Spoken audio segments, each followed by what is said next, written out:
नमस्कार साथियों, मेरे YouTube चैनल राज टीचर्स न्यूज में आपका हार्दिक स्वागत है।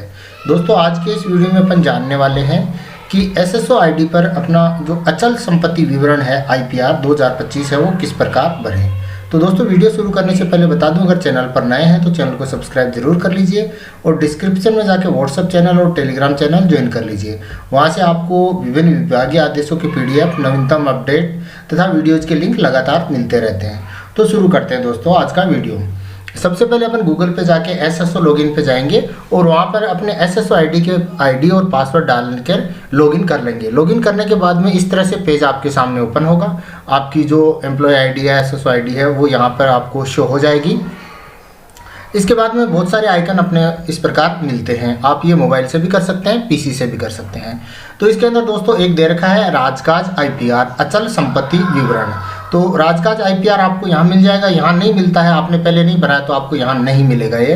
तो आपको अदर एक्टिव ऐप पे जाना है, वो सभी ऐप हैं वो खुल जाएंगे। वहाँ पे आपको R पे जाके, अल्फ़ाबेट R पे जाके राजकाज IPR वाला आपको यहाँ पे जो आइकन मिलने वाला है, इस पर अपन को क्लिक करना है। तो जैसे अपन इस पर क्लिक करते हैं राजकाज IPR पर, तो पेज रिफ्रेश होता है और रिफ्रेश होने के बाद में अपन को जो राजकाज की जो ऐप है उसके अंदर ले जाएगा। इस तरह से आपने सामने ये पेज है वो ओपन होने वाला है। तो दोस्तों, इसके अंदर अपन IPR वो 3 तरीके से भरते हैं, 3 प्रकार का होता है। इसके अंदर सबसे पहले तो क्या होता है IPR विथ नो प्रॉपर्टी, यानी नो प्रॉपर्टी, आपके पास कोई प्रॉपर्टी है। इसके अलावा आप जो प्रीवियस ईयर है वही सेम टू सेम रखना चाहते हैं तो वो भरेंगे। और आपने जो नई संपत्तियां खरीदी है, जैसे प्लॉट है, कुछ है, तो वो आपने खरीदा है तो वो ऐड करना है। इस तरह से 3 तरह का IPR होता है। तो IPR भरने से पहले आपको एक विशेष ध्यान रखना है कि यहाँ पे जो रेड अक्षर में आ रहा है अपडेट प्रोफाइल, ये प्रोफाइल आपको अपडेट करनी ही है। तो इसके अंदर अपडेट में सबसे पहले तो ये रहता है कि हर साल अपना बेसिक है वो चेंज रहता है, मूल वेतन चेंज होता रहता है, तो वो मूल वेतन आपको चेंज यहाँ पे करना ही है। इसके अलावा आपके जो भी हैं डिटेल्स हैं वो आप चेंज कर सकते हैं। तो जैसे आप अपना नाम है और इसके अंदर एम्प्लॉय ID है, फादर्स नेम, मोबाइल नंबर है, आप हिंदी और अंग्रेजी दोनों में टैली करते हुए चलें।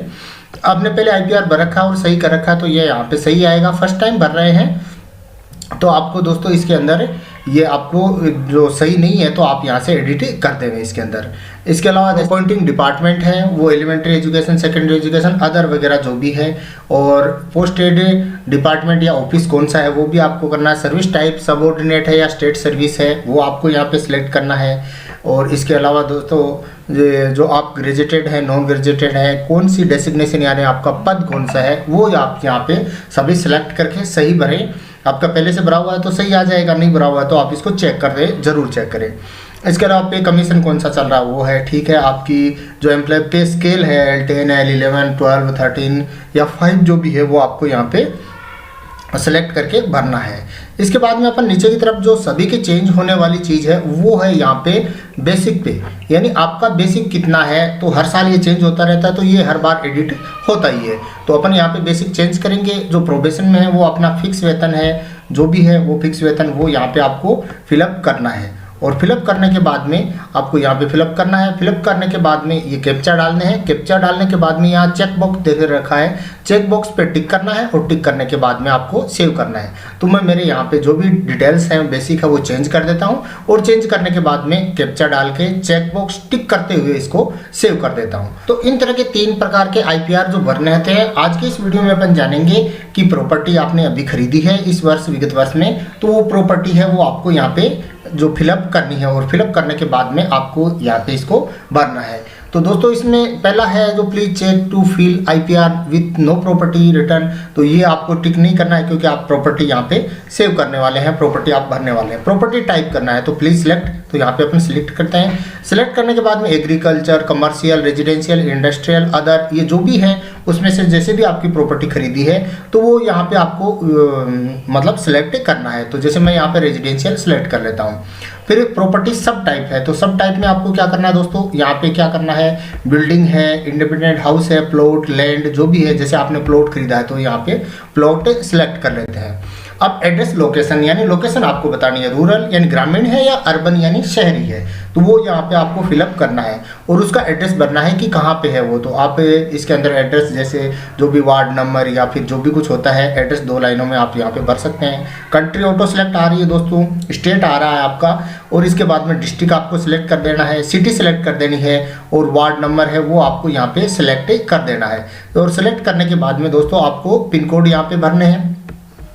इसके बाद में पिन कोड भरने के बाद में नेक्स्ट जो इसके अंदर दे रखा है, if not in over name state in whose name held and his और हर रिलेशनशिप टू गवर्नमेंट जो सर्वेंट, यानी आपने ये जो संपत्ति खरीदी है वो किसके नाम पर है, आपके खुद के नाम पर है या फिर पत्नी या बच्चों के नाम पर है वगैरह है। तो आप सेल्फ है तो सेल्फ करें, डिपेंड है तो डिपेंड करें, या फिर आपने जॉइंट किसी के साथ खरीदा है तो इस पर टिक करें।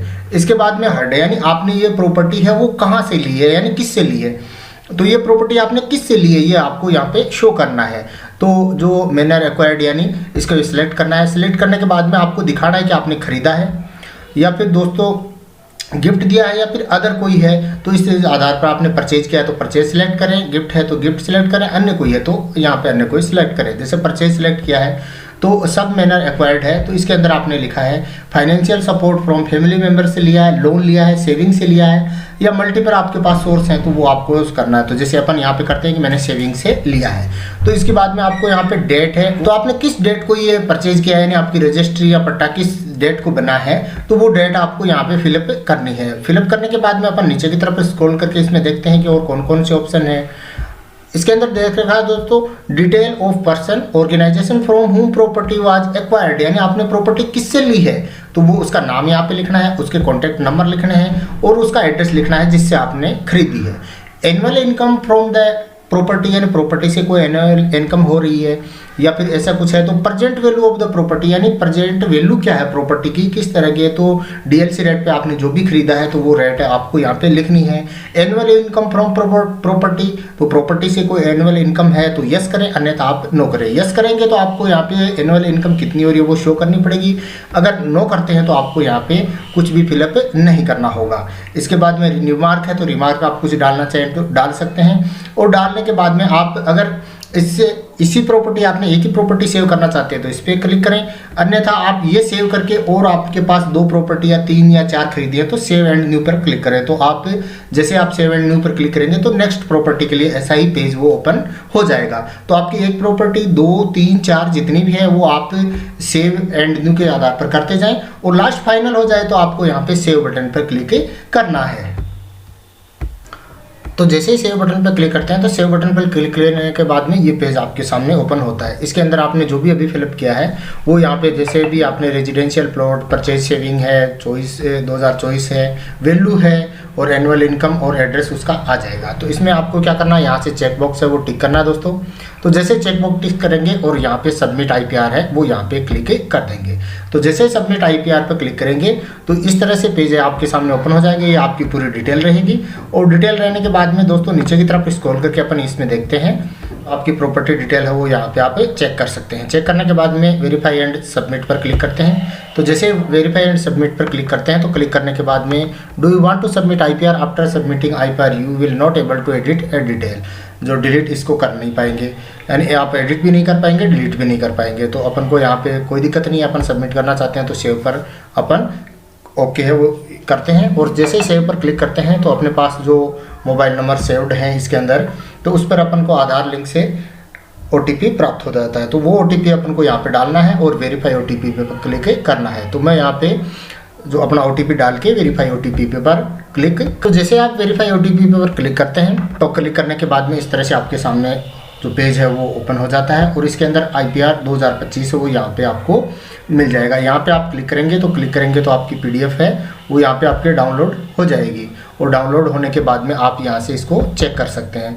इस बार ये सुविधा दी गई है दोस्तों, पिछली बार जो अपने डिजिटल सिग्नेचर थे वो जो यहाँ पे क्वेश्चन मार्क के आ रहा था, इस बार ऐसा कुछ नहीं है। इस बार दोस्तों इसके अंदर आपका जो चेक बॉक्स है वो यहाँ पे टिक ग्रीन आएगा, और ग्रीन आने के बाद में आपका नाम और सबमिट डेट आ जाएगी और वेरीफाई OTP आ जाएंगे, और आपके जो रिसीव्ड मोबाइल नंबर है वो आ जाएंगे, और सबमिट फ्रॉम वेब से ये आ जाएगा। तो ये जैसे PDF प्राप्त होती है, ये आपको PDF लेकर आपके जो DDO हैं उनके पास से जमा करवा देनी है। तो दोस्तों वीडियो कैसा लगा? वीडियो अच्छा लगा है तो चैनल को सब्सक्राइब जरूर करें, बेल आइकन को ऑन करें ताकि आपको लगातार अपडेट मिलती रहे, और ज़्यादा से ज़्यादा अपने दोस्तों के साथ शेयर करें। धन्यवाद दोस्तों।